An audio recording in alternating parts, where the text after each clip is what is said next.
Sean, if I can start by maybe asking you the question that a lot of people, I'm sure, have put to you on the doorsteps over the last number of weeks. Why run in two municipal districts as opposed to the more conventional route of contesting a seat in just one? Well, we looked at it first of all, and the shocking reality is that Drumshanbo is split 1/3 in the Carrick area and 2/3 in the Bannamore area. So we felt regardless of who or where there was candidates running, they weren't representing fully Drumshanbo and the interests of Drumshanbo. So we decided that we'd run in both areas so that we would highlight what the issues are in this area.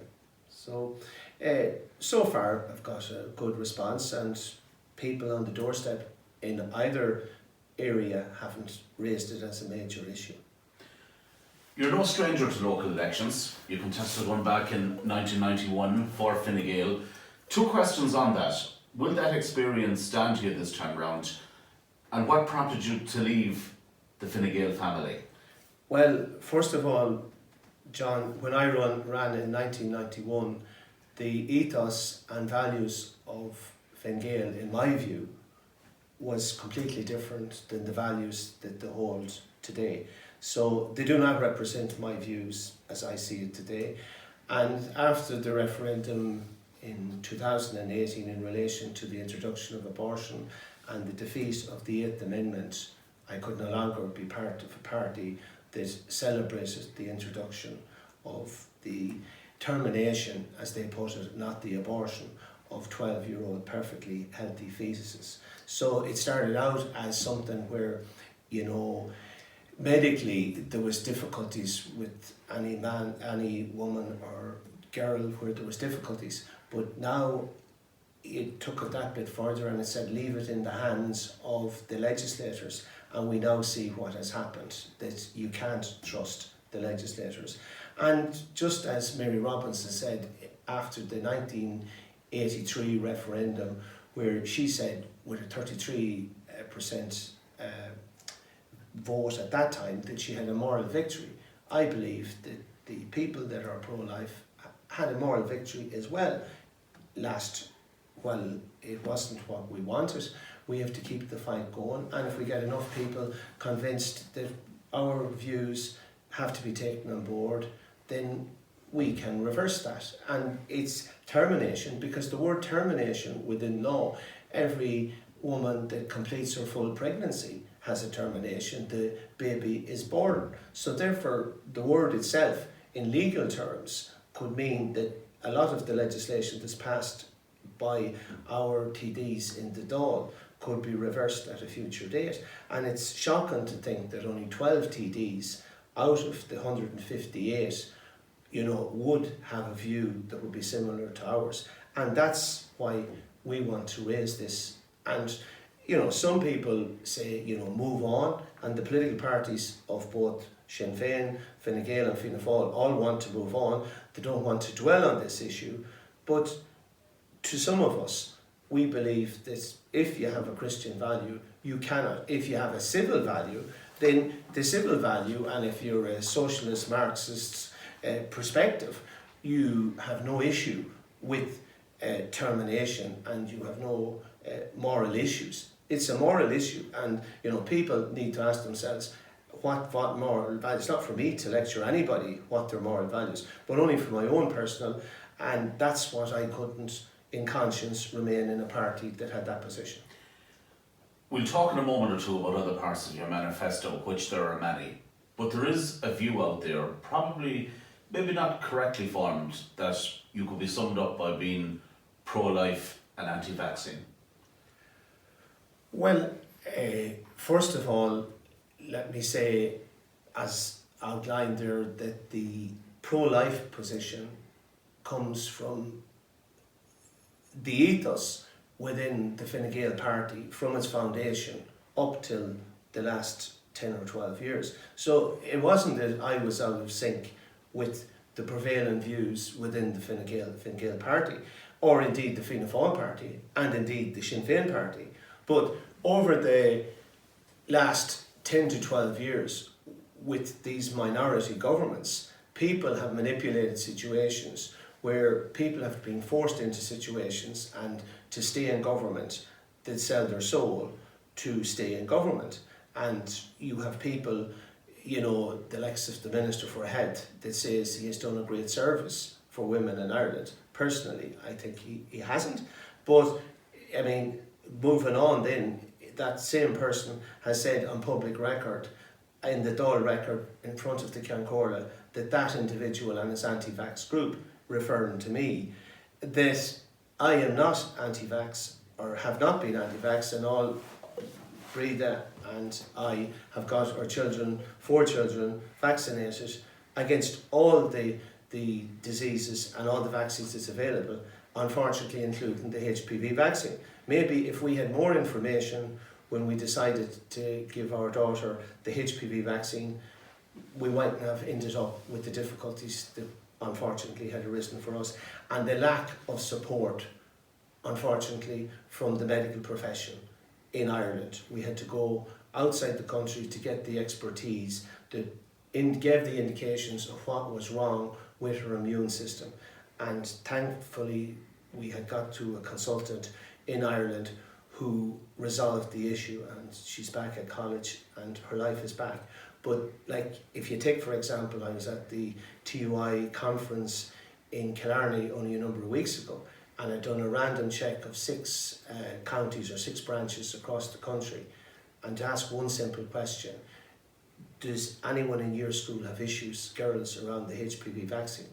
And shockingly, all 6 of them indicated, including one girl whose sister had issues around it. So the Minister for Health, the HSE and the medical profession can put the head in, like the ostrich, in the sand. But this, no more than the hepatitis C, when Dr.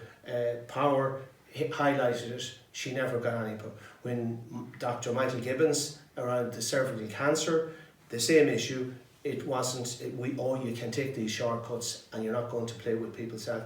Now we know that women's life was put at risk, and the legal implications of that for the taxpayer.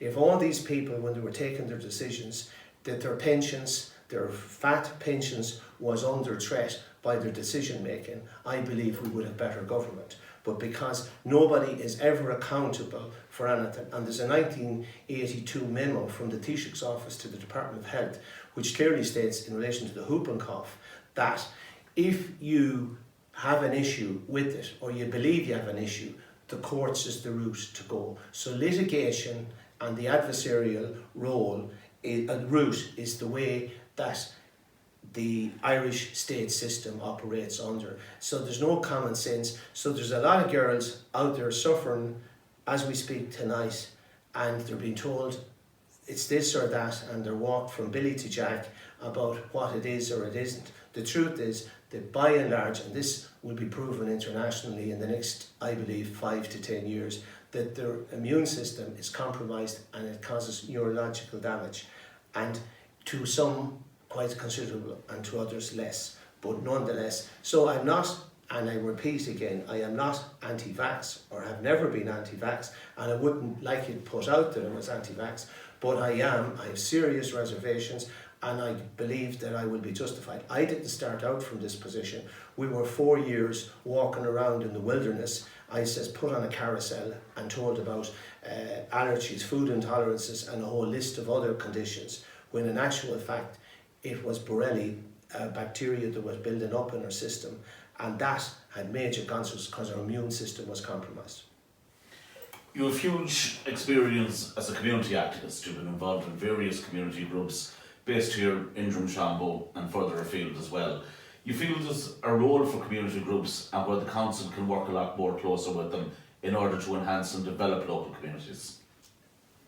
I believe there is certainly a role, and there's some brilliant people out throughout the community that wouldn't consider themselves to run for the local authority, that have fantastic contributions to make and are really top notch as to the direction that the county will go. But the problem, as I see it, with local authorities is they're set up to be accountable to the Department of the Environment, who to the Department of Finance, who is the paymaster, and there is no freedom.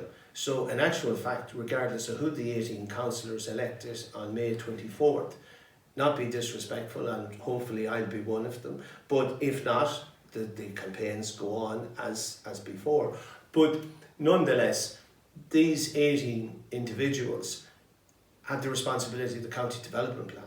And if the county development plan, if they collectively get agreement to say that, say for instance, if we take the issue of, say, one-off housing, that we have to make comparisons with surrounding counties. And if you take Cavan, where last year there was over 260 one-off houses, in Leitrim it was shockingly 2.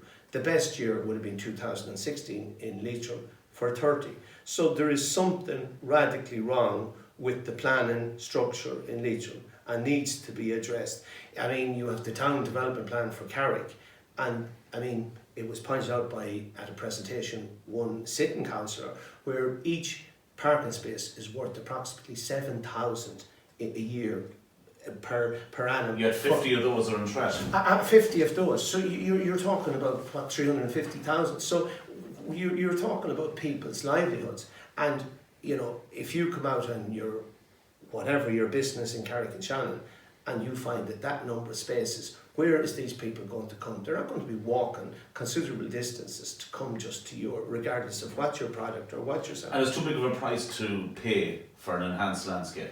Well, this is you know, how widespread was the consultation, and how seriously was the fears and the views of the business people that were going to be deeply affected. And they're the people that's actually contributing in increased rates. In the last number of years, their rates have gone up considerably. So these is the people now being asked to fork out their rates and see their business decline. Inevitably, it has to decline. The whole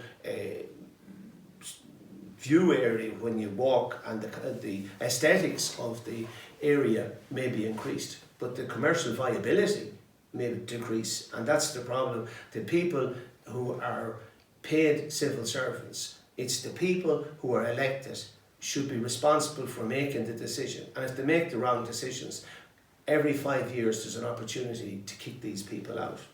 So that's why I think that everybody should consider running in the local election, whether it's a party, I hope there's less parties, but for a party, or as independents, because we need people to raise these issues and question what is happening. Because when you go out canvassing, which I have for the last nearly 8 weeks now, throughout the entire South Leitrim area, you can see that there's no planning in relation to forestry.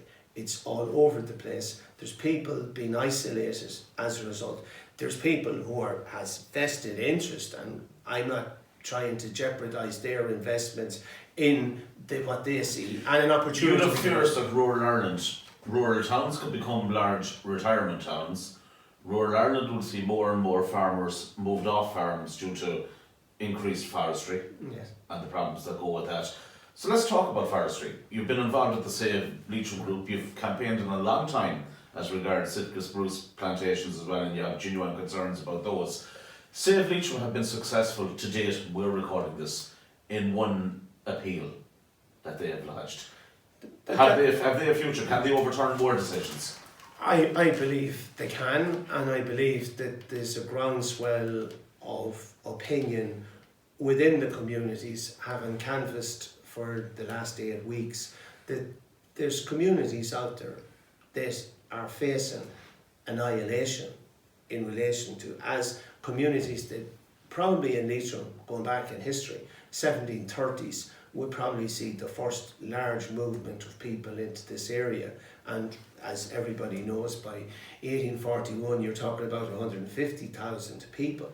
We're not talking about that sort of number, but if there was proper landscape left in Leitrim, it might have an economic value, but the taxpayer is funding this madness. So you and I and everybody else listening to this tape is paying for this madness to bring foreign investment companies like pension trusts from Sweden or Norway to come in to buy out through intermediaries. And of course there's initial kickback, the Joe sells his land and gets above the market value, because the taxpayer is bumping up the premiums that they're going to have it free, plus the timber to cut tax free at the end of it. Now, if you're down the road and you're trying to make any other business, you have to pay taxes on it. So why exclude forestry, first of all? And if you are excluding them, then you make it that there's a dividend, and the dividend is that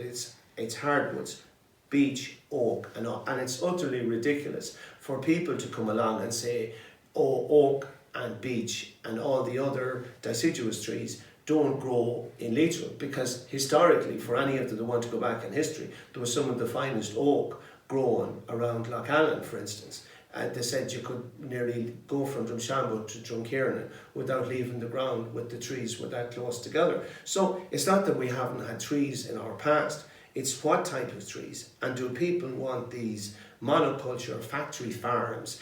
And that's without ever raising the issue of the EPA paper 169, which clearly outlines the damage. So one arm of the state is saying this is very serious and will damage the water courses and your water and the water framework directive under the EU, and yet we have a derogation. Not many people realise Ireland has a derogation in relation to forestry, because they go with the policy of clear felling. Nowhere in Europe can you allow to clear fell, only here. Does it sum up environmental laws, maybe in one way what you're after saying? Because we're even hearing about carbon footprint and looking at it from an agricultural perspective, and how farmers can do their bit locally to improve the environment. But yet, the way it's structured now, we could be looking at a situation where animals are going to be flowing half the way around the world. Well, there's two questions, of course, and that's the issue, is you have all these people who are so concerned about Mother Earth and about the issues around it, and saying, oh, you mustn't eat beef, and you mustn't eat this, and you mustn't eat that. The fact is that the energy consumed in moving a kilo of beef from South America to Ireland or Europe is 4 times greater than producing it in Ireland. In fact, one of the few things, and I disagree a lot with a lot of what the IFA do, considering that only 20% of farmers gets 80% of the subsidies, and the other 80% gets the 20%. So I believe that should be capped, that you don't have farm magnates getting 350, 400,000 in premium, while poor Joe down the road on his 25 or 30 acres is getting 5,500, or maybe less than that. So even that's an injustice. And to say the Europe, but it's not Europe, it's the Irish who are constantly playing below the radar and putting blame back to Europe on what the decision making, because now they're moving towards a stage where part-time farmers will be under threat in relation to getting premium. Now you could say that's scaremongering, but it's a reality. If Britain leaves the EU, the funds won't be there, so the money is going to, so you, the taxpayer again, and me, has to come up with the money to supplement it. So in Ireland there's no free lunch. But back then to the carbon, print of it, is there linking, say, dairy farming in the south of Ireland, where the father retires, gives it to his son, and he comes up and buys up tracts of Leitrim land to plant it, and he retains most of his premium. So there's abuses on a mass scale, but if you're rich, you can get richer. And if you're at the bottom of the ladder, I'm afraid you're going to remain at the bottom of the ladder. So in Ireland, we need to come out and ask serious questions of where we're going. And the first question you'd ask the IFA, as the largest representative body, is how come 20% of the rich farmers gets 80% of the subsidies? Because that seems to be based on productivity, not on a social aspect. And that's what's causing the problem in places like Leitrim. So, you get the crumbs off the table, and that's why agriculture in Leitrim is in difficulty. One other big issue that I presume has been talked about quite a lot on the doorsteps is broadband. And we've had more details recently about the National Broadband Plan. We're still in the dark to a certain degree because we don't know what the company that's going to be providing it are going to invest the government are being a little bit evasive with giving information on that. How big of an issue is it now in rural Ireland as regards people looking for high-speed broadband? And yet, when it's available, there are real fears out there that the uptake could be relatively low due to the cost factor, which is something that doesn't seem to be addressed anywhere. That is true. The first is that during the course of it, the south of the Havas, Clune, Kesh, to the east, the Bannamore side of Sheemore area, there would be pockets of just absolutely, you could go to a crossroads and go 100 yards and find that from there on there was absolutely no broadband. They were just in the dark ages. And it's very frustrating for it works against the policy. It's bad enough about having a policy about the one-off housing, but you now make sure you won't, because you won't be getting your broadband, and that's, to most people it's suggesting that it's another way of forcing squeezing people from rural areas to urban areas. Well, given that I had so much coincidence in relation to the HPV vaccine, I don't think there's that many coincidences, but I never realised how many coincidences that happen in Ireland. Some would say it's a conspiracy theory. No, I'd say it's more a coincidence. The people that make the decisions in a way that they appear positive, but in actual fact they have a negative, and they're always sold as a free lunch, and there's no such thing, I believe. And the older you get, and the more you go out and canvass, the more you realise that there isn't a free lunch. And the people out there are fully aware. The broadband coverage, the phone coverage, the forestry, that's another thing, is the height of the trees with the mass. There's problems with the transmission across the height of the trees. So, we can say what vision we have. And I must commend the Leitrim Development Company for calling Liam Scollins in and a group of people as a think tank of people that have no vested interest in actually how the county, only putting a plan together to work into a vision that would, for the next 20 years for Leitrim. Because what I get on the doorstep, and hopefully that it will not come to pass, is a very negative one, where we're talking about mass afforestation and very limited houses, and houses living in isolation. And if you have schools losing numbers and things, the age profile is what drives everything. And unfortunately, rural Ireland has an age profile that's not conducive to reproducing itself. So therefore, where is the people going to come from? So the answer is either you get the sons and daughters. I would say at this stage, I would have 30 plus family farms where their sons and daughters can't get planning, and they just walked away in frustration. And that's very sad when you have people that would... No point having high-speed broadband if nobody can get planning permission to live in the area. Absolutely. And the issue, that people need to repeat, and it can't be repeated often enough, is why is there the cost of building a house and planning cheaper in Cavan than in Leitrim? And the obvious question is, well, sure, there's only 2 or 3. The overheads to run all of that must be higher because it's not as economically viable. So we have big questions that the council needs to address, both from the administrative point of view and the elected council, because you need to make a distinction between the elected council and the administrative council, because the administrative council is directly accountable to the Department of Finance. The elected council is responsible to the people, but unfortunately, given the limited coverage that's given to the council meeting, is a reflection, it's a glorified talking shop. One other local issue that has popped up on the doorsteps quite a lot for candidates in this election, and it's interesting that we're talking about it now, because even in some neighbouring counties we're hearing how waste collection charges are in line for significant increases. The whole problem of illegal dumping and the fact that waste collection charges increase is probably going to become more of a problem in time to come.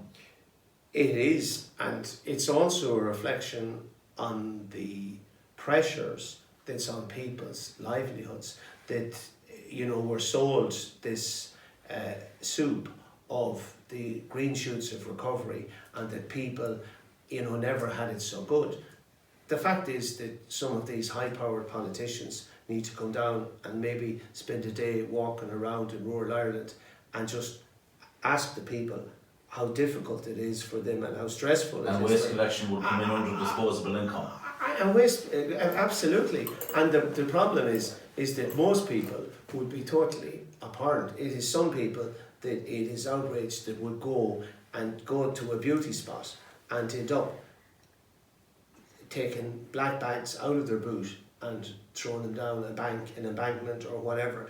And that is a problem for all officials and elected representatives, and that unfortunately has been documented in the Leitrim Observer and through the local radio for going back years. But the issue again is back to the free lunch. The fact is it's perceived, oh well, we do it this. If it has to be a system, it has to be state-run system where you can't give it over to the private sector because it's not going to work, it's not functional.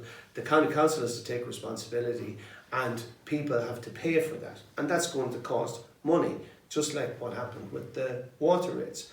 But the issue is that that's the only unfortunate the resolution to it, because where is there going to be the resources that, and these companies, private companies, are now finding difficulty in getting rid of the waste because of the Chinese market and other markets that we're selling into for some of their recycled products. One last question, and you've spoken there about mismanagement of various services, and it brings us on nicely to the health service and the children's hospital and the overruns at the children's hospital.